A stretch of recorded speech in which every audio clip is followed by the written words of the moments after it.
کہ وہ جو ذوالفقار علی بھٹو جونیئر صاحب ہیں انہوں نے جو تقریر 4 اپریل کو کر دی ہے، انٹری ماری ہے، وہ زبردست ماری ہے. وہ سندھ کی عوام جو ہے نا، یہ پہلے ہی ان کا 30-35 سال سے کافی برے حالات ہیں، اس کی انٹری کے بعد بڑے وہ پریشان ہیں. تو یہ خبریں ہیں جس کا ایک ڈسکنیکٹ ہے دنیا کے تعلقات سے. دنیا میں کیا ہو رہا ہے اور تاریخ کس طرف جا رہی ہے، کتنے بڑے ایونٹ ہو رہے ہیں. برلن وال کے بعد میں سمجھتا ہوں یہ سب سے بڑا واقعہ اس وقت ہو گیا ہے. اور ہماری نیبرہڈ میں، خطے میں ہمارے 4 ہمسائے ممالک ہیں، چاروں کے اندر ایسی خبریں ہیں جس کے متعلق ہمیں فکر مند کرنا چاہیے. پہلے بات کر لیتے ہیں ہمسایہ ملک، اسلامی برادر ملک ایران. ایران کے متعلق اسرائیل نے اور ٹرمپ یہ وہ دھمکی دے چکے ہوئے ہیں، بلکہ کیا اعلان کر چکے ہوئے ہیں کہ آپ جوہری جو ہے ایگریمنٹ ہم اکتوبر تک کر لیں، ورنہ آپ کے اوپر حملہ ہونے آ رہا ہے.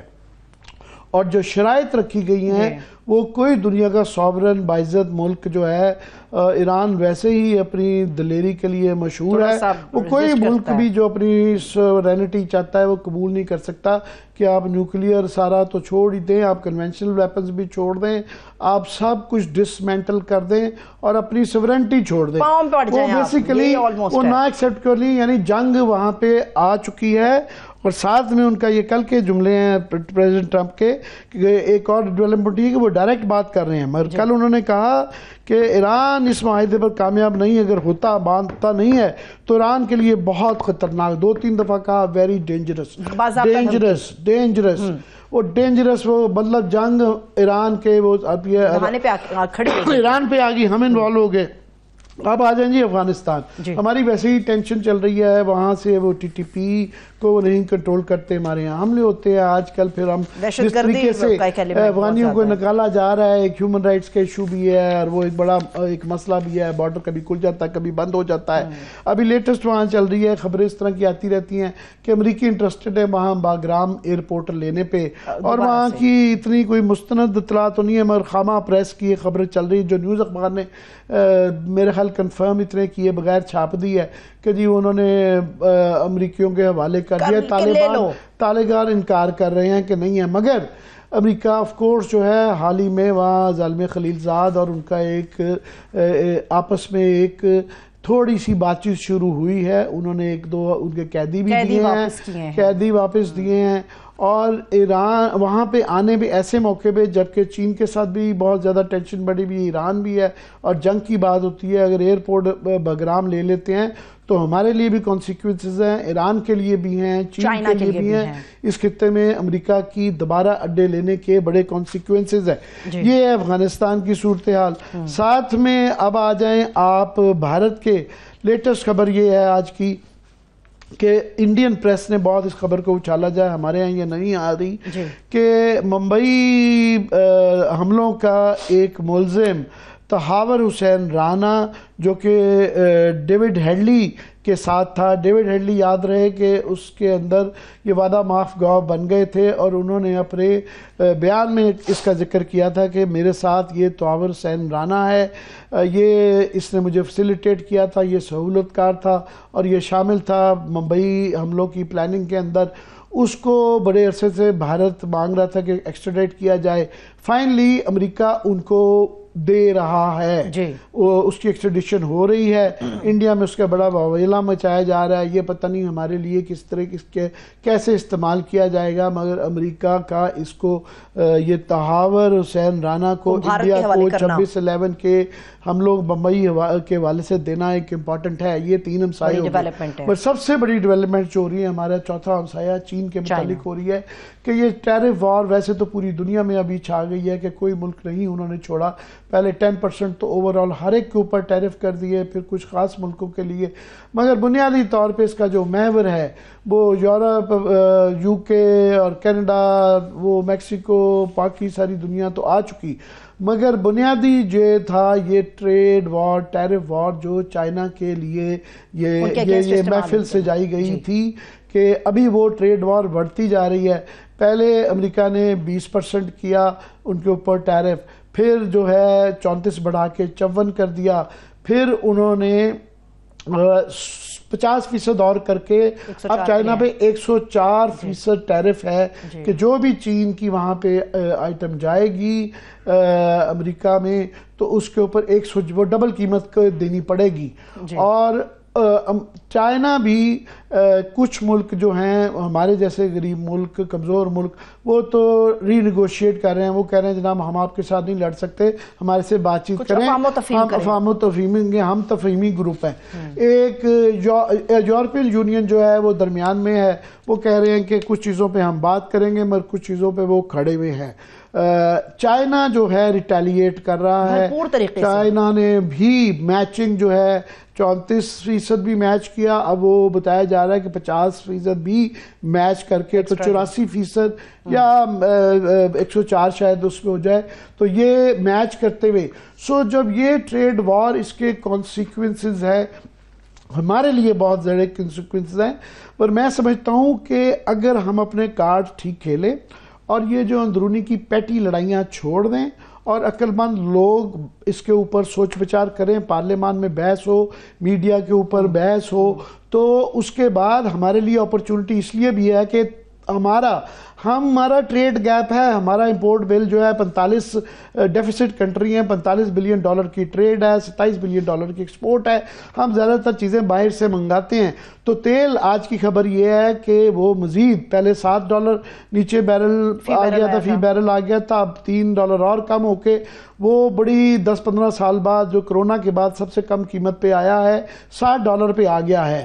اور باقی کموڈیٹیز بھی سستی ہو رہی ہیں, تو ہمیں کچھ ٹیرف کے ایکسپورٹس کے اندر نقصان ہوگا, مگر اگر ہم اپنے صحیح کارڈ کھیلیں تو ہم جو ہے ایک تو ہمارا امپورٹ بل کم ہو جائے گا, دوسرا ہم اپنی ڈائیورسیفائی ایکسپورٹس کر سکتے ہیں اور اس موقع کا فائدہ اٹھا سکتے ہیں, پرووائیڈڈ کہ ہم اس چیز کو سمجھیں, لوکل لڑائیاں چھوڑ کے اس پہ غور فکر کریں اور اچھی پالیسی بنائیں. یہ جو آپ نے عامر صاحب تجزیہ دیا ہے پاکستان کے پاس نیگوشیٹ کرنے کے لیے کیا ہے, کتنی آسانیاں پیدا ہو سکتی ہیں, اور سیکنڈلی یہ کہ پاکستان میں رہتے ہوئے ہمیں اس کی سختیوں کا اور اس کی تشویش کا اندازہ ہو رہا ہے. جو لوگ وہاں پر موجود ہیں وہ میرے خیال میں اس سے بھی کہیں زیادہ بہتر پکچر ہمارے سامنے رکھ سکتے ہیں. امریکہ سے ہمارے ساتھ سینئر صحافی اور پروفیسر ہیں اویس سلیم صاحب, انہوں نے ہمیں جوائن کیا. سر بہت شکریہ آپ کے وقت کے لیے. اور لندن سے سینئر صحافی ہیں ثقلین امام صاحب, انہوں نے بھی ہمیں جوائن کیا. سر آپ دونوں کے وقت کے لیے بہت شکریہ. میرا خیال ہے عامر صاحب وہاں کے پکچر ان لوگوں سے زیادہ بہتر کوئی نہیں بیان کر سکتا. میں ثقلین امام اور اویس دونوں میرے پرانے کولیگ رہے ہوئے ہیں. ثقلین کے ساتھ تو میں نے کالج اور جرنلزم کٹے سٹارٹ کیا ہوا ہے, اویس کے ساتھ بھی بڑی ایسوسیشن رہی ہوئی ہے. تو ثقلین آپ کی اجازت سے میں ڈاکٹر اویس سلیم سے شروع کرتا ہوں. ڈاکٹر صاحب میں نے پتہ نہیں آپ نے میرا ابتدائیہ سنا ہے کہ نہیں, آپ وہاں امریکہ میں رہ رہے ہیں اور آپ کو اور ثقلین کو اندازہ ہے کہ دنیا اس وقت جو ہے یہ ہم ایک تاریخ کے ہم خوش نصیب ہیں یا بد نصیب ہیں کہ ہمیں یہ موقع مل رہا ہے کہ یہ دنیا پوری تبدیل ہو رہی ہے ہماری آنکھوں کے سامنے. یہاں بھی آپ چونکہ پاکستانی ہونے کے ناطے ایم شور آپ نظر رکھتے ہیں اور آپ دیکھتے ہیں کہ یہاں کیا پیٹی لڑائیاں ہو رہی ہیں اور یہ کوئی بالکل ایک ڈسکنیکٹ ہے. تو پہلے کہ وہاں کیا امریکہ میں ہو رہا ہے ٹیرف وار کے حوالے سے, اس کے کیا اثرات ہیں اور ہمارے پہ کیا اثرات ہیں, اس پہ ذرا آپ اپنا مدلل قسم کا تجزیہ دیں. جی بہت شکریہ. آپ کے پاس آنا اور آپ سے گفتگو کرنا ہمیشہ اچھا لگتا ہے. میں تھوڑا سا پیچھے سے اگر آپ اجازت دیں تو شروع کروں. جب ڈونلڈ ٹرمپ اس دفعہ امیدوار بنے تھے اور ہم نے تب بھی اس بارے میں بہت بات کی تھی, تو ان کے چاہنے والوں کو دو بڑی خوش فہمیاں تھیں. ایک تو یہ کہ وہ بہت بڑے زبردست کاروباری ہیں اور معیشت جو پچھلے کچھ عرصے سے کچھ جمود کا شکار تھی اس کو تو جو ہے وہ ٹرن اراؤنڈ کرنا ان کے بائیں ہاتھ کا کھیل ہوگا. دوسرا یہ کہ وہ بڑے زبردست قسم کے امن پسند ہیں اور پوری دنیا کو وہ اپنی طاقت کے اثر سے امن کا گہوارہ بنا دیں گے. اور ایک امید بھی تھی کچھ لوگوں کو امریکہ کے اندر اور امریکہ کے باہر کہ شاید ان کا جو روپ پہلے دور حکومت میں دیکھا گیا تھا اس سے انہوں نے کچھ سیکھا ہو. اگر آپ کو یاد ہو جو گفتگو ہم کرتے رہے ہیں, میں نے اس طرح کی اسیسمنٹ سے الیکشن سے پہلے بھی کبھی اتفاق نہیں کیا, اور میرا مسلسل یہ خیال رہا کہ وہ پہلے دور حکومت میں تو وہ صرف he was his weird self, اور کچھ نہ کچھ چیکس اینڈ بیلنسز کہیں نہ کہیں موجود تھے. مائک پینس کی شکل میں ایک نائب صدر موجود تھا, اس دفعہ انہوں نے اپنی پوری ٹیم وہ سلیکٹ کی ہے جو بڑی انہنجڈ قسم کی ہے, جو ان کو روکنے کے بجائے ان کو مزید مہمیز دیتی ہے کہ آپ جو کر رہے ہیں ٹھیک کر رہے ہیں, اس کو کرتے رہیں. تو میرا خیال ہے میں اگر ایڈ کر سکوں آپ کی اجازت سے, مہمیز نہیں دیتے ان کے, خاص طور پہ جو ٹریجری سیکٹری ہیں اسکاٹ بیسنٹ, اور جو ان کی کاؤنسل آف اکنامک ایڈوائزر کے چیئرمین ہیں اسٹیفن میران, یہ جو ابھی اس وقت کر رہے ہیں ٹرمپ, اس کے متعلق وہ تقریریں بھی کرتے رہے ہیں, تھیسس بھی دیتے رہے ہیں, جو کہ ابھی وہ مارو لاگو ایگریمنٹ ہے وہ بتایا جا رہا ہے. میں یہ ناظرین کی نالج کے لیے کہ دنیا میں کیا ہو رہا ہے, سو یہ ایک پاگل پن نہیں ہے, اس کے پیچھے ایک اسٹریٹجی بھی ہے. میں چاہوں گا وہ بھی ذرا ایکسپلین پیچھے کہ اس کے پیچھے کیا میتھڈ اینڈ میڈنس کیا ہے. بالکل آپ درست کہہ رہے ہیں. یہ آج ایسا نہیں ہوا کہ ایک دن صبح ڈونلڈ ٹرمپ اٹھے اور ان کو یہ خیال آ گیا. یہ بڑا ویل تھاٹ آؤٹ پلان ہے, اور وہ سارے لوگ جو ان کے ارد گرد موجود ہیں وہ اس میں پوری طرح سے بلیو کرتے ہیں. اب معیشت میرا میدان نہیں ہے, لیکن جتنا میں پڑھنے کی یا لوگوں سے بات چیت کر کے سمجھنے کی کوشش کرتا ہوں, مجھے یہ کسی اکنامک پلان میں فٹ ہوتی ہوئی یہ سوچ نظر نہیں آتی کہ آپ بنائیں گے بھی خود اور بیچیں گے بھی اپنے آپ کو, اور اس سے آپ کی اکانومی جو ہے وہ بھی بہت اچھی ہو جائے گی. اب وہ شرٹ جو میکسیکو سے یا بنگلہ دیش سے یا اس قسم کی جگہوں سے بن کے آتی ہے اور یہاں 10-15 ڈالر کی بکتی ہے, اس کے $30 کون دے گا؟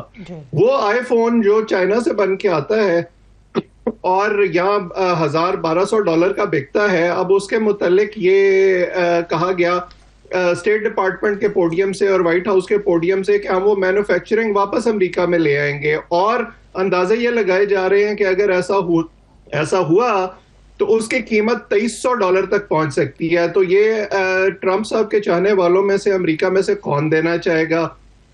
تو یہ تو ایک بہت اس وقت ٹرکی سچویشن ہے. اب دیکھنا یہ ہوگا کہ اس کو وہ کتنے عرصے تک سسٹین کرنا چاہتے ہیں, اور دنیا ریسپونڈ کرے گی. آپ نے یورپین یونین کا ذکر کیا تھوڑی دیر پہلے, میں پڑھ رہا تھا ابھی آج ہی صبح, انہوں نے وہ 25% ٹیرف تو لگایا ہے ٹرکس پر, آئس کریم پر, کچھ دوسری چیزوں پر جو وہ زیادہ امپورٹ کرتے ہیں امریکہ سے, لیکن اس کے ساتھ ساتھ وہ میرا خیال ہے بڑا سمارٹ موو کر رہے ہیں. وہ ٹارگٹ کر رہے ہیں ریڈ سٹیٹس کو جہاں ریپبلکن جماعتوں کی حکومت ہے, تو وہاں سے آنے والی جو مصنوعات ہیں ان پر وہ زیادہ ٹیرف عائد کر رہے ہیں. سو یہ معاملہ اتنا سیدھا نہیں ہے جتنا ڈونلڈ ٹرمپ کو لگتا ہے. اور ابھی 2-3 دن پہلے ہی انہوں نے کہا کہ میرا نہیں خیال تھا کہ اس سے جو ہے وہ اسٹاک مارکیٹ پہ اثر پڑے گا اور اس کو نیچے نہیں آنا چاہیے اور قیمتوں کو اوپر نہیں جانا چاہیے. ابھی ان کے کہنے سے تو ہوگا نہیں, سو ہم دیکھتے ہیں کہ یہ کتنا آگے چلے گا. دوسرا جی ویس میں چاہوں گا کہ سکلین سے لے لیا جائے.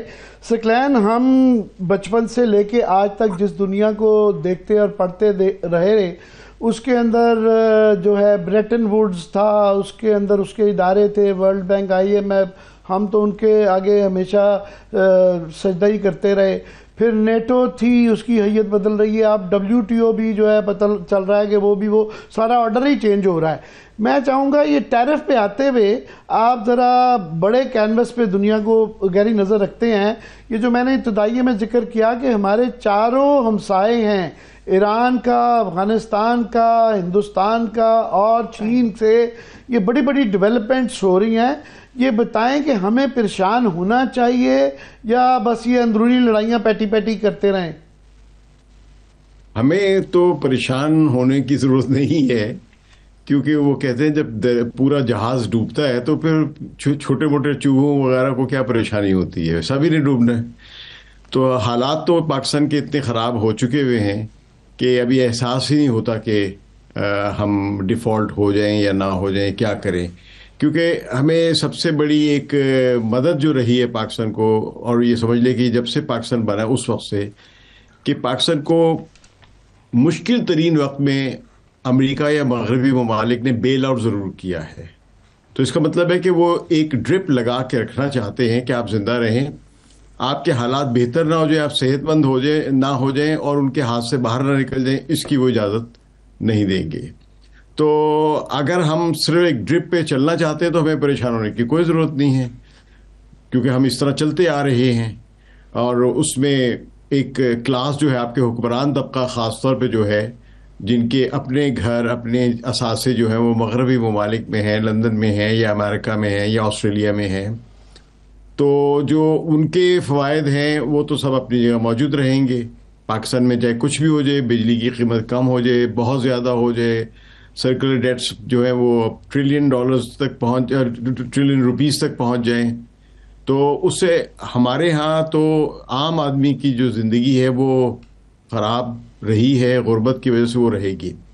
لیکن جو اب مزید جو خطرہ آ رہا ہے نا، جو اب آپ نے جس کی طرف بہت صحیح اشارہ کیا، میں آپ کے اس جو ورلڈ ویو جو آپ نے بنایا ہے یہ بڑا ایک منطقی ہے کہ ایک طرف تو پوری عالمی سطح پر امریکہ نے پوری دنیا کی معیشت کو ہلا دیا ہوا ہے، تو اس کے نتیجے میں آپ کچھ بھی یعنی احتیاط کر لیں، پوری دنیا میں ایک قیمتوں میں اضافہ ہوگا، بے روزگاری بھی بڑھے گی، اور عام اکنامک ٹرمز میں جس کو کہتے ہیں انفلیشن، اس پہ تمام اکانومسٹ متفق ہے کہ انفلیشن بڑھے گی، مہنگائی ہوگی.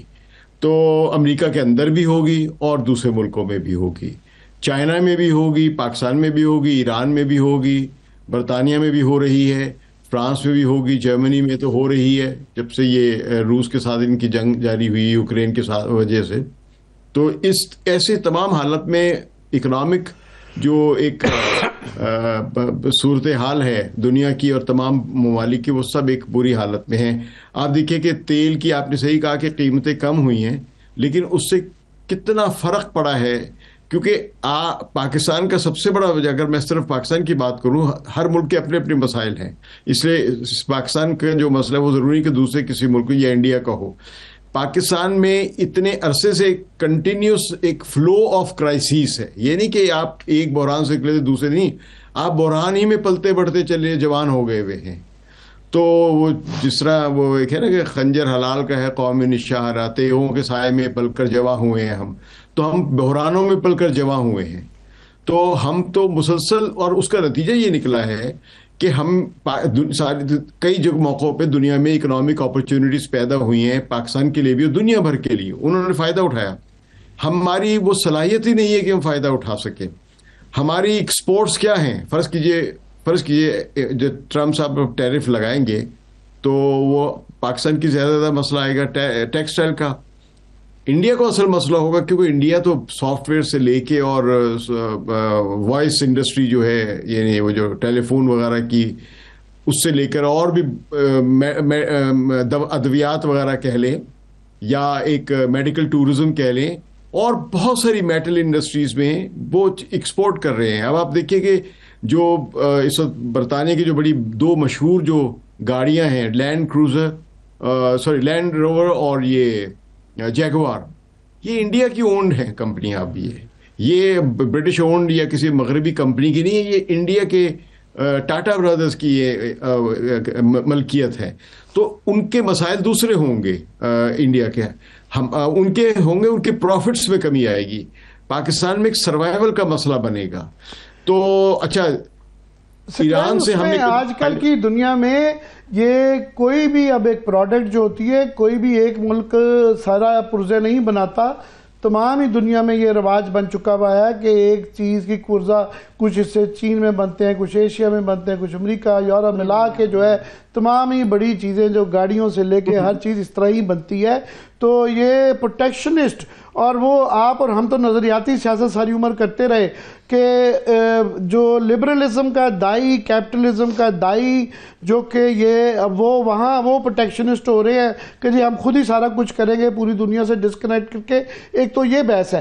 میں پروفیسر صاحب تھوڑی سی، آپ تو جانتے ہیں مگر ناظرین کے لیے کہ یہاں ہو کیا رہا ہے، میں 1-2 منٹ ذرا ایکسپلین کر دوں کہ یہ جو میتھڈ ان میڈنس جو کہا جا رہا ہے امریکہ میں، یہ نیو یارک ٹائمز میں بھی آج خبر چھپی ہوئی ہے کہ وہ کہتے ہیں کہ اس کے پیچھے یہ جو مارو لاگو ایگریمنٹ ہے، کہ یہ مارو لاگو ان کا جو ہے ہوٹل تھا جو انہوں نے خریدا تھا، یہ وہاں پہ ساری کیمپین وہاں سے رن کرتے رہے ٹرمپ جو ہے. تو وہاں پہ یہ پہلے ایک الیکشن سے پہلے بیٹھ کے یہ ترتیب دی گئی تھی کہ یہ اگر ہم جیت کے تو یہ کریں گے یہ کہ امریکہ کا سب سے بڑا مسئلہ اس وقت یہ ہے کہ $38 بلین کے ان کے $38 ٹریلین کے قریب ان کا ڈیٹ ہے جو کہ دنیا کا سب سے بڑا ڈیٹ ہے. مگر چونکہ انڈیا جو امریکہ ہے وہ ڈالر جو ہے دنیا کی ریزرو کرنسی ہے تو اس لیے وہ یہ پچھلے 50 سال سے اس کو, ورنہ تاریخ کے اندر جب بھی قومیں اور ایمپائرز وہ ڈیفیسٹ میں جاتی ہیں تو ان کا زوال شروع ہو جاتا ہے. یہ زوال کی بجائے پنپتے رہے کیونکہ یہ کوئی پوچھنے والا نہیں تھا. اور اب جو ہے اس کو کم کرنے کا طریقہ وہ یہ کر رہے ہیں جس طرح 1971 میں نکسن نے سونے سے ڈسکنیکٹ کر دیا تھا ڈالر کو, ڈی ویلیو کر کے ڈالر کو کہ سستا ہوئے گا, اس سے تو ایک مینوفیکچرنگ ہوگی. پھر کیونکہ وہ ایک ریئل اسٹیٹ ایجنٹ ہیں تو ریئل اسٹیٹ ایجنٹ کا ہے کہ ڈالر کو جب سستا کر کے پراپرٹی سٹاکس میں جس طرح پہلے نیچے سٹاکس لے آتے ہیں پھر اس کو بائی بیک کر لیتے ہیں پھر بعد میں وہ کر لیتے ہیں تو اس سے وہ سمجھ رہے ہیں کہ مینوفیکچرنگ بھی امریکہ کی اٹھ جائے گی اور ہم اپنا ڈیفیسٹ 2 ٹریلین کے قریب جو ان کا ہے اور ڈیٹ جو 38 ٹریلین ڈالر کا ہے جو ہر سال بڑھتا جا رہا ہے اس کو روک پائیں گے. مگر یہاں پہ پروفیسر سوال یہ آ جاتا ہے, ایک تو ڈومیسٹک کانگریس کی طرف سے ایک ریئیکشن آئے گا, ان کو الیکشن لڑنا ہے, پھر دنیا بدل چکی ہے کہ ابھی چائنا اس زمانے میں جو رشیا اتنا طاقتور نہیں تھا ان کا مین رائیول چائنا ایک وہ ہے, پھر یورپین یونین ایک ملٹی پولر ورلڈ ہے, دنیا تبدیل ہو چکی ہے. یہ پرانے ٹیکٹکس. سوال میرا یہ ہے کیا یہ چل پائیں گے آج کل کی دنیا میں؟ جی دیکھیے یہ سسٹینیبل نہیں ہے اور جس اسٹریٹجی کی طرف آپ نے اشارہ کیا اس کے 2 بظاہر حصے نظر آتے ہیں. ایک تو یہ کہ امریکہ کے اندر جو غیر ضروری اخراجات ہیں وہ کم کیے جائیں, ڈپارٹمنٹس کو بند کیا جائے. یہ جو ایلان مسک ڈوج بنا کر کرنے کی کوشش کر رہے ہیں, چلیں وہ تو امریکہ کا ایک انٹرنل مسئلہ ہے اور اس سے دنیا کا کوئی اتنا بڑا کنسرن نہیں ہے, اگرچہ یہ بھی بڑا ایک سمپلیفائڈ قسم کا سلوشن لگتا ہے. دوسرا جو حصہ ہے یہ جو آپ نے پچھلے 50 سال کی تاریخ بیان کی ہے, جو امریکہ کا ایک فائنینشیل سپیریورٹی پوری دنیا میں رہی ہے, ایک فائنینشیل پاور ہاؤس رہا ہے, اس کی بڑی وجہ یہ تھی کہ امریکن اکانومی اس طرح سے ٹائیڈ اپ تھی باقی دنیا کے ساتھ کہ وہ سب اکٹھی چل رہی تھیں. اب امریکہ پر جو اتنا بڑا قرضہ ہے اس میں سب سے بڑا لینڈر جو ہے وہ چین ہے, اور چین اس لیے لینڈر ہے کیونکہ چین کی مصنوعات کے لیے امریکہ سب سے بڑی منڈی ہے. امریکہ کے جو مینوفیکچررز ہیں ان کو چین میں لیبر سستی پڑتی ہے اور ان مصنوعات کی قیمت بہت نیچے چلی جاتی ہے ان کو واپس امریکہ میں بیچنے کے لیے. تو یہ ایک طرح سے انٹر ڈیپینڈنسی کی دنیا ہے اگر ہم معیشت کو دیکھتے ہیں. اب کچھ عرصہ پہلے میں وہ جان بولٹن کا ایک انٹرویو سن رہا تھا جو پہلے ٹرم میں ڈونلڈ ٹرمپ کی کیبنٹ میں شامل تھے. انہوں نے یہ کہا کہ ان کا طریقہ یہ ہے کہ وہ ریٹل کرنے کی کوشش کرتے ہیں اپنے مخالفین کو, ان کو کارنر کرنے کی کوشش کرتے ہیں اور اس کے بعد پھر اس پردے میں سے یہ نکل کے آتا ہے کہ وہ اصل میں چاہتے کیا ہے. تو ابھی تک تو ہمیں صرف اس چیز کا انتظار ہے کہ 3 مئی کو جب یہ خاص طور پر آٹو ٹیرفز جو ہیں وہ امپلیمنٹ ہونے ہیں اس کے بعد صورتحال کیا ہوتی ہے اور کیا کوئی ری تھنک ہوتا ہے یا نہیں. اگرچہ ابھی تک انہوں نے بار بار یہ کہا ہے کہ وہ اس پر نظر ثانی کا کوئی ارادہ نہیں رکھتے. اچھا, دوسری طرف آپ نے بالکل یہ ٹھیک کہا کہ اس وقت روس اور چین میرا خیال ہے کہ سب سے زیادہ خوش ممالک ہوں گے. ان کو کچھ کرنے کی ضرورت نہیں ہے کیونکہ چین کے اندر کیپیسٹی بھی ہے کہ وہ تمام مینوفیکچرر یا جو امریکہ کے بجائے دوسری دنیا کی طرف دیکھنا چاہیں یا منڈی کے لیے وہاں دیکھنا چاہیں, مطلب 2 منڈیاں جو ہے امریکہ کے اندر, بھارت اور چین, اگر وہی کسی مینوفیکچرر کو مل جائے تو اس کا آدھے سے زیادہ کام تو آسان ہو جاتا ہے. تو وہ بیلنس جو ہے, وہ معاشی توازن جو ہے, وہ میرا خیال ہے ان کی طرف شفٹ ہوگا. سکلین صاحب نے ایک بڑی اہم بات کی ہے جو میرا خیال ہے کہ ہمارے ملک میں خاص طور پر کسی کی سوچ ابھی اس طرف نہیں گئی ہے. ہم شادیانے بجا رہے ہیں اس بات پر کہ جی دیکھیں اس خطے میں ہم پہ باقی ممالک کی نسبت جو ہے وہ بڑا کم ٹیرف لگا ہے, تو شرح نسبتاً کم ہے, تو ان کے سب کے آرڈر ہمارے پاس آ جائیں گے اور ہم جو ہے وہ بڑا اچھا کام کر لیں گے اور ہماری ایکسپورٹ اوپر جانی شروع ہو جائے گی. کسی کو یہ احساس نہیں ہے کہ کیا ہمارے پاس وہ کیپیسٹی ہے کہ ہم ان تمام آرڈرز کو ڈیلیور کر سکیں, کیا ہمارا جو انڈسٹریلسٹ ہے وہ اپنے آپٹیمم لیول پر آپریٹ کر رہا ہے یا نہیں کر رہا ہے, ہماری پالیسیاں کیا ہے, ترجیحات کیا ہیں, ہم تو آپس کی لڑائیوں میں الجھے ہوئے ہیں. تو یہ بڑی مطلب اگر ہم مائکرو لیول پر دیکھیں تو ہمارے لیے بطور ملک اور پوری دنیا ایک بالکل کوانٹم شفٹ کی طرف جا رہی ہے, اور مجھے نہیں لگتا ہے کہ ہم اس کے لیے تیار ہیں. جی بالکل آپ نے صحیح کہا. سکلین جو جس طرف اشارہ کر رہے تھے, میرا خیال اپرچونٹی تو بالکل ہے. یہ جو اس طرح کے بحران آتے ہیں وہ ہمیشہ یا آپ کو اوپر لے کے جاتے ہیں یا نیچے. ایک اپرچونٹی بھی ہوتی ہے پرووائڈیڈ کہ جو آپ اور سکلین بات کر رہے ہیں کہ اس پہ سوچ بچار ہو رہی ہو, اس پہ آپ اپنی کیپیسٹی بلڈنگ کر رہے ہوں اور آپ اپنے کارڈ صحیح طریقے سے کھیل رہے ہوں. کیونکہ اس کے پیچھے تین وجوہات ہیں کہ کیوں یہ اپرچونٹی ہو سکتی ہے. کہ ہمارے جو خاص طور پہ کمپیٹیٹرز ہیں انڈیا کے علاوہ, انڈیا کو 26% ٹیرف ہے, صرف کم ہے, مگر بنگلہ دیش جو ہے اس کو ہمارے سے زیادہ ہیں, ان کے کوئی میرا 36% ہیں. جو ویتنام جو ہے اس کے 46% اس کے اوپر لگایا گیا ہے, کمبوڈیا 49 ہے, اس کے بعد 37% بنگلہ دیش ہے. اور یہ تو ہم ان کی منڈیوں پہ لے سکتے ہیں. مگر سب سے زیادہ جو اہم ہے, ایک اور بڑی ڈیولپمنٹ ہوئی ہے کہ ڈالر امریکہ یہ جو تھیری جو بتائی جا رہی ہے کہ وہ چاہتے ہیں کہ دنیا سے جس طرح گاؤں کا چودھری ایک ٹیکس لیتا ہے اپنا پروٹیکشن کا یا مافیاز لیتے ہیں, وہ کہہ رہے ہیں کہ آپ پوری دنیا جو ہماری ایلائز ہیں ہمیں سیکورٹی پرووائڈ کرتے ہیں تو ہمیں وہ ایک ٹیکس دیں جس کے ذریعے وہ اپنی ڈالر کی جو ہے ریزرو کرنسی کے طور پہ جس کی بنیاد کے اوپر یہ سارا ڈیٹ برداشت کیا جا رہا ہے وہ برقرار رہے. مگر ایک دھچکا لگ چکا ہے جس کے اوپر ہمارے ہاں تو بالکل بھی غور نہیں کیا. وہ یہ ہے کہ چائنا نے جو ان کی ڈیجیٹل RMB ہے, رینمنبی, اس کو آسیان کو اور اس کی مڈل ایسٹ کی 6 ملکوں کو اس کا حصہ بنا لیا ہے. جس کا مطلب یہ ہے کہ یہ سوئفٹ کے پروسیس سے باہر ایک آلٹرنیٹ آ گیا ہے. اور یہ 3 سوئفٹ کے پروسیس میں, یہ میں ناظرین کی اطلاع کے لیے کر رہا ہوں, جو منی ٹرانسفر ہوتی ہے وہ 3 سے 4 دن لگ جاتے ہیں. یہ تجربہ کر لیا گیا ہے کہ ریئل ٹائم میں 7 سیکنڈ کے اندر یہ ٹرانسفر ہو جاتی ہے, اور اس کا کاسٹ جو ہے یہ 75 سے لے کے 98% کم ہے. اور ساتھ میں اس کو سلک جو ان کا بیلٹ اینڈ روڈ انیشیٹو ہے اس کے ساتھ جوڑ دیا گیا ہے جس کا ہم بھی حصہ ہیں. اور اس کا یہ مطلب ہے کہ یہ کوئی 1.2 ٹریلین کراس بارڈر جو پیمنٹ ہیں وہ اس کے ذریعے ہوں گی. ایک ایسے موقع پہ جس کی تیاری وہ 2021 سے کر رہے تھے, چائنا نے ڈی ڈالرائزیشن کے لیے ایک بہت دھچکا پہنچایا ہے.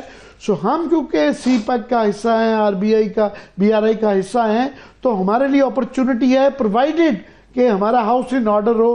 پروفیسر لمبی میں ذرا ناظرین کے لیے کر رہا تھا, آپ تو سمجھ رہے ہیں ہمارے ہاں یہ کیونکہ بحث نہیں ہو رہی تو تھوڑی سی یہ تقریر کرنے کی معافی کیجیے گا. نہیں, یہ بہت ضروری ہے لوگوں کو یہ سمجھانا کہ دنیا اب اس طرح کی نہیں ہے جیسے ہم اس خطے میں عادی تھے, اور خاص طور پر اپنے ملک میں عادی تھے کہ جب بھی ہماری سانس اکھڑنے لگتی تھی تو کوئی نہ کوئی آ کے ہمیں جو ہے وہ ایک اسٹیرائڈ کا ٹیکا لگا دیتا تھا اور ہم آگے چلنا شروع ہو جاتے تھے. اب ایسا نہیں ہوگا. اب بڑی انڈیویجولسٹک قسم کی دنیا ہے, اور وہ جو ہم اپنی ایک اسٹریٹجک ایسٹ کی جو ہماری سوچ تھی کہ ہم اس کو استعمال کر کے جو ہے وہ دنیا کی ضرورت کہیں نہ کہیں بنے رہیں گے, میرا خیال ہے اب وہ ایسا نہیں ہوگا. دوسری بات یہ کہ دنیا کے پاس اب آپشنز ہیں. امریکہ کو یہ سوچنا ہوگا کہ جس زمانے کی آپ نے بھی اپنی یہ جو تفصیل بیان کی اس میں آپ نے اشارہ کیا کہ جس زمانے میں انہوں نے وہ پالیسیاں بنائی تھیں اور اس کی بنیاد پر ان کا عروج ہوا تھا, اس وقت یورپین یونین ہو یا دنیا کے دوسرے ممالک ہوں یا ایون انڈیا ہو, انڈیا بھی اپنے عروج کے لیے اپنے آپ کو فائنینشلی سٹیبل کرنے کے لیے امریکن بلاک کی طرف دیکھ رہا تھا. اب صورتحال اس سے بڑی مختلف ہے. اب چین کی صورت میں, روس کی صورت میں اور خود بھارت کی صورت میں دنیا کے پاس بڑے آپشنز موجود ہیں اور وہ ان آپشنز کو ایکسرسائز کر سکتے ہیں. ڈالر کا جہاں تک معاملہ ہے, ڈالر امریکہ کے عروج کی ایک بہت بڑی وجہ رہا ہے کیونکہ دنیا ڈالر میں ٹریڈ کرتی رہی ہے. اب اگر آپ یہ سمجھتے ہیں کہ آپ ڈالر چھاپ کر جو ہے وہ اپنی اس معاشی استحکام کو برقرار رکھ سکیں گے تو میرا خیال ہے ایسا نہیں ہونے والا. اور یہ میں تو یہ سمجھتا ہوں کہ یہ آپ آج کی ہم بات کر رہے ہیں, یہ مڈ ٹرم انتخابات سے پہلے 2 سال کے بعد امریکہ میں مڈ ٹرم انتخابات ہوتے ہیں, اس سے پہلے ڈونلڈ ٹرمپ کے جو حامی ہیں ان کو بہت حد تک جو ہے وہ دودھ کا دودھ اور پانی کا پانی نظر آنا شروع ہو جائے گا. ابھی آپ جی میں یہ مجھے وقفے کا کہہ رہی ہیں, مگر سکلین وقفے کے بعد میں آپ سے یہ سمجھنا چاہوں گا کہ اپرچونٹی تو بالکل ہے کہ چائنا پہلے میکسیکو اور ویتنام کے ذریعے اپنی ایکسپورٹس بجوا رہا تھا, جس کی وجہ سے ویتنام کی 80% ایکسپورٹس جو جی ڈی پی جو ہے وہ ایکسپورٹ سے ہوتا تھا. تو ہمارے پاس اپرچونٹی ہو سکتی ہے کہ ہم ان کی جگہ چین ہمارا ہمسایہ ملک ہے وہ ہم کہیں کہ جی ہمارے ہاں فیکٹریاں لگائیں, مگر کیا ہم تیار ہیں اس کے اوپر؟ اور خاص طور پہ جو ایران کے ساتھ ٹینشن ہو رہی ہے کہ وہ معاملہ فی الحال دب گیا ہے اور یوکرین بھی دب گیا ہے کہ ٹیرف وار پہ زیادہ بحث ہو رہی ہے, تو ان سارے معاملات کو جوڑ کے کیا تجزیہ دیں گے؟ وقفے کے بعد آپ سے پوچھیں گے. یہ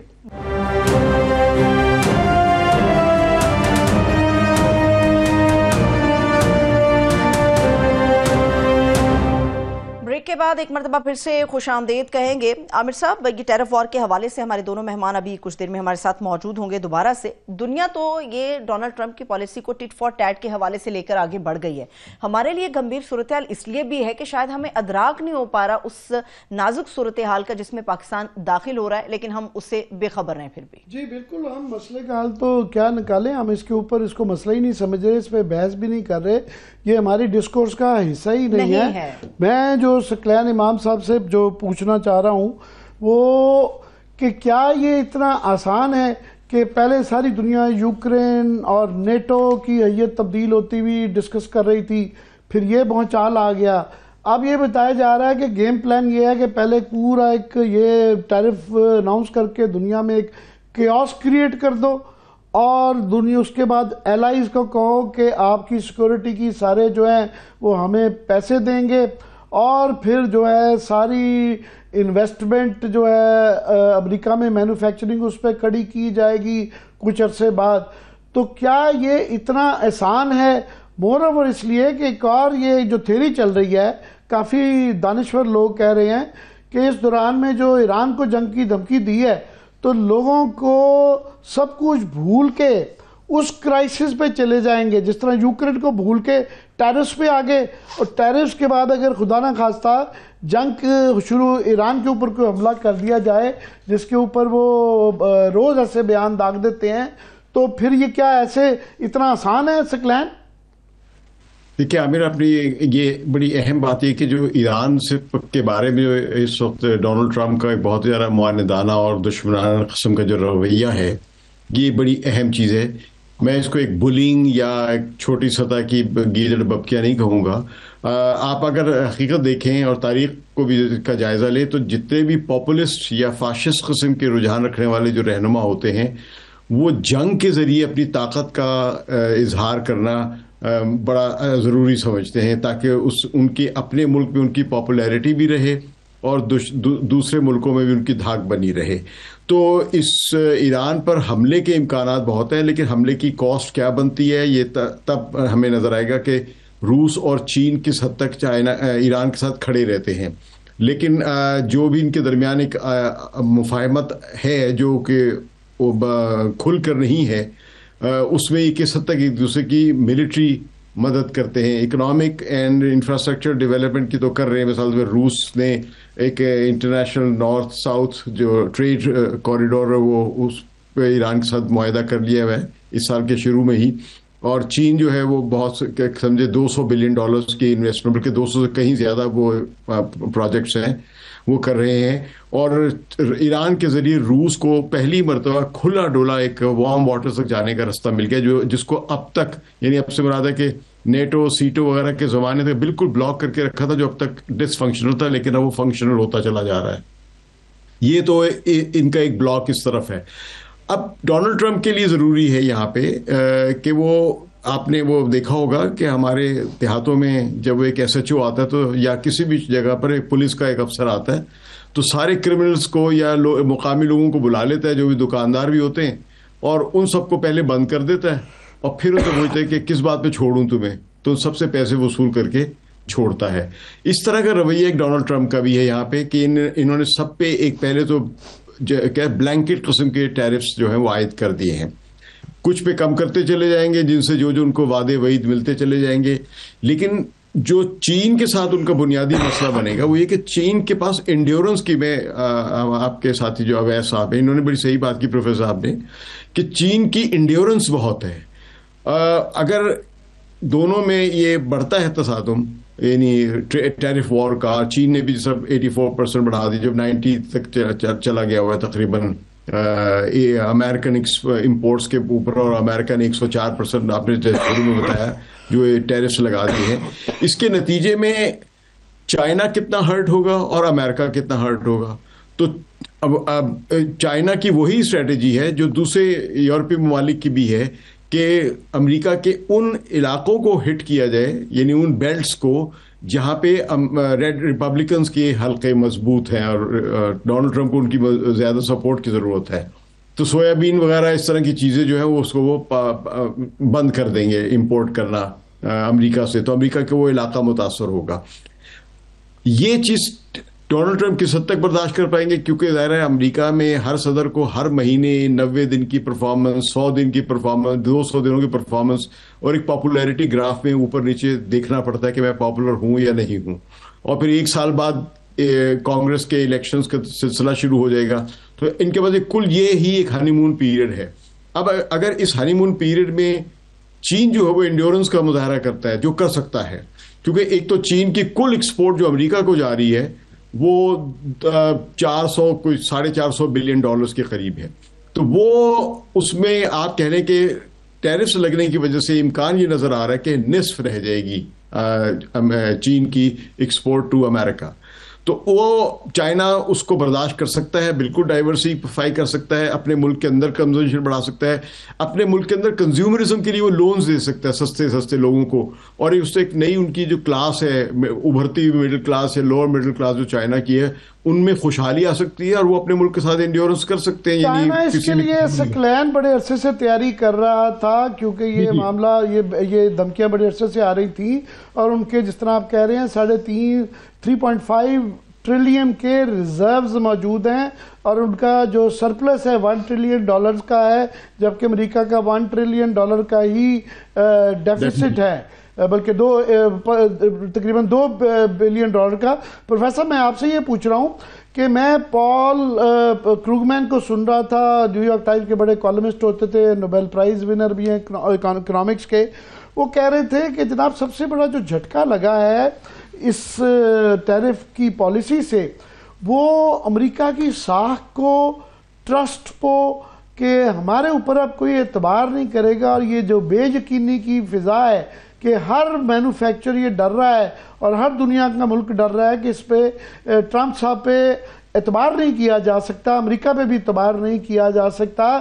جو ڈی ڈالرائزیشن جو ہے یہ شاید 10 سال لگ جاتے, مگر ڈالر کی ساکھ اور ڈالر کی قوت یہ تھی کہ یہ تھا کہ اس کے ٹریجری بانڈ لے لیں گے تو یہ گولڈ ہی ہے, گولڈ کے بعد سٹینڈرڈ کے بعد ڈالر وہ سٹینڈرڈ ہو گیا. تو اس وجہ سے شاید جو 10 سال میں ہونا تھا یہ سالوں میں ہو جائے گا. اور میں دیکھ رہا تھا کہ یہ جو ڈیجیٹل چائنیز کرنسی ہے اس کا وہ کہہ رہے ہیں کہ جناب حجم جو کراس بارڈر سیٹلمنٹ جو ہے RMB کا ڈیجیٹل کا وہ 5.8 ٹریلین سے تجاوز کر گیا ہے, اور جو ہے 87% دنیا کے ممالک جو ہیں BRI کی وجہ سے اس سے منسلک ہو چکے ہوئے ہیں.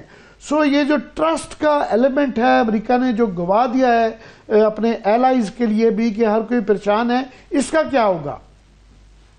جی آپ نے 2 اہم باتیں کی, اور ایک کا تعلق اس سے بھی ہے جو سکلین صاحب بات کر رہے تھے, میں اس کو تھوڑا سا اس کو آگے بڑھانا چاہوں گا. یہ جو جس انڈیورنس کی ہم بات کر رہے ہیں نا, اس میں اس وقت یہ باقی ممالک علیحدہ علیحدہ نہیں ہیں، کیونکہ امریکہ ان کو یہ امپریشن دے رہا ہے کہ it is U S versus the rest, اور ہم باقی سب کو ڈکٹیٹ کر سکتے ہیں. اب باقی دنیا جو ہے اس کے لیے they are in it together, ان کے لیے یہ ایک مشترکہ مسئلہ ہے، اور اس مسئلے میں اگر وہ اکٹھے ہو جاتے ہیں اور وہ ایک دوسرے کو وہ ریلیف دینا شروع کر دیتے ہیں جو انہیں امریکہ کی طرف سے نہیں مل رہا، اور ایک دوسرے میں وہ نئی منڈیاں ڈھونڈ لیتے ہیں، اور انہیں اس طرف لے جانے کے لیے انہیں ایک امریکہ کی جگہ ایک نئے لیڈر کی ضرورت ہے، اور چائنا وہاں بیٹھا ہوا ہے، اور چین کے اندر اتنی کیپیسٹی یقیناً ہے. اگر انہوں نے 34% سے بڑھا کے 84% کر دیا ہے ٹیرف امریکی مصنوعات پر، تو وہ یہ جانتے ہیں کہ ہم اس کو سسٹین کر سکتے ہیں، اور ہم اس لڑائی کو آگے لے کر چل سکتے ہیں، اور ہم اس میں جیت سکتے ہیں. تو میرا تو خیال ہے کہ جو امریکہ کے اندر ڈونلڈ ٹرمپ اور ان کے حامیوں میں یہ سوچ ہے کہ ہمیں چین سے بچنے کی ضرورت ہے، وہ الٹا اپنے تمام ایلائز کو چین کی طرف دھکیل رہے ہیں. دوسری بات یہ کہ ایک تو اس کا معاشی پہلو ہے، دوسرا جو ٹرسٹ ایلیمنٹ کی آپ نے بات کی کہ پچھلے سیکنڈ ورلڈ وار کے بعد یا فرسٹ ورلڈ وار کے بعد یہ جو امریکہ کی حیثیت تھی leader of the free world اور leader of the capitalist economy, کہ امریکہ نے جو کہہ دیا ہے دنیا آنکھیں بند کر کے اس کے پیچھے چل رہی ہے، وہ جنگ میں جا رہے ہیں تو سب ان کے پیچھے جنگ میں جا رہے ہیں، وہ کہیں جو ہے وہ کوئی نئی معاشی پالیسی کا اعلان کر رہے ہیں، کسی کو جو ہے وہ ٹریڈ لیویز لگا رہے ہیں، کہیں سے اٹھا رہے ہیں، اور سب جو ہے وہ ان کے پیچھے چل رہے ہیں. اب آئندہ ایسا نہیں ہوگا. یہ سوچ بڑی نائیو ہے کہ نہیں ڈونلڈ ٹرمپ کے 4 سال ہیں اور 4 سال کے بعد یہ چلے جائیں گے، کوئی نیا صدر آئے گا تو اس کے بعد سارا کچھ ٹھیک ہو جائے گا. یہ جو آخری 2 منٹ ہے ڈاکٹر صاحب، میں سکلین سے سم اپ کروانا چاہوں گا کہ یہ سوچا نہیں تھا کہ جس طرح ویس کہہ رہے ہیں کہ یورپین یونین چین سے بات کرنے کی کوشش کر رہی ہے، اور یہ نئی منڈیاں ظاہر ہے ان ملکوں کو جب امریکہ کو نہیں بیچ سکیں گے تو یہ باقی کسی دنیا کو تو بیچنا ہے. تو ہم کیونکہ ایک درآمدی ملک ہیں، $45 بلین کا ہمارا درآمدی بجٹ ہے، تو ہمیں کافی فوائد ہو سکتے ہیں کہ ہم ایک تو یہ سستی چیزیں ہمیں مل جائیں گی، $5 سے $10 بلین کا وہ فرق پڑتا ہے جو ایکسپورٹس کا 1-2 بھی ہے. مگر یہاں آپ کو وہ سوچ بچار کی نظر آتا ہے کہ کر رہا ہو؟ دیکھیں ہمیں کوئی سوچ بچار تو نظر نہیں آ رہی، لیکن یہ کہ جو آپ نے بڑی شروع میں امید کی، اور میں بھی ہمیشہ ایک چیز پہ یقین رکھتا ہوں کہ اگر آپ تخلیقی ذہن رکھتے ہیں پالیسی میکرز تو نئے راستے نکال سکتے ہیں. پاکستان کے پاس بہت بڑی اپرچونٹی جس کی ہم تیاری نہیں کرتے، یہ ہماری بہت بڑی کوتاہی ہے. ایک تو کہ ہم فوری طور پر لگژری آئٹمس کی امپورٹ بند کر دیں، اور تاکہ جتنا بچا سکے. ہم نے انڈسٹریل گڈس کی امپورٹ بند کی ہوئی، جس سے انڈسٹریز بند ہو رہی ہیں اور بظاہر ہم اپنا بیلنس آف ٹریڈ بیلنس کر رہے ہیں. تو یہ کوئی صحیح طریقہ نہیں. دوسرا یہ ہے کہ چین پر پابندیاں لگ رہی ہیں، یا انڈیا پر بھی شاید کچھ لگے، تو ہمارے ہاں کیپیسٹی تو نہیں بلڈ کی گئی لیکن اپرچونٹیز موجود ہیں. ہم اگر اپنے ملک میں اسٹیبلٹی، اور آپ نے بڑی اچھی بات کی، بہت بنیادی چیزیں، اپنے پولیٹیکل اسٹیبلٹی پیدا کریں، سیکیورٹی کے حالات بہتر کریں. بہت سارے انویسٹرز ہیں جو چائنا سے، اور اپنے ملک کو اس طریقے یہ موقع ہے کہ اگر اچھے طریقے سے پیش کیا جائے تو شاید ایک گیم چینجر سچویشن ہو سکتی ہے. بہت بہت شکریہ ہمارے دونوں مہمانوں کا، معزز مہمانوں کا، تھینک سو مچ. جاتے جاتے اختتام پہ اپڈیٹ آپ کے ساتھ شیئر کر دیتے ہیں. امریکہ نے چائنا کے اوپر جو ٹیرف ہے وہ 125% کر دیا ہے. 90 روز کے لیے ماں سوائے چائنا کے تمام ممالک پہ ٹیرف کو روک دیا گیا، مگر 10% کا حصہ ہے وہ برقرار رہے گا. اجازت دیجیے، اپنا بہت سا خیال رکھیے. خدا حافظ.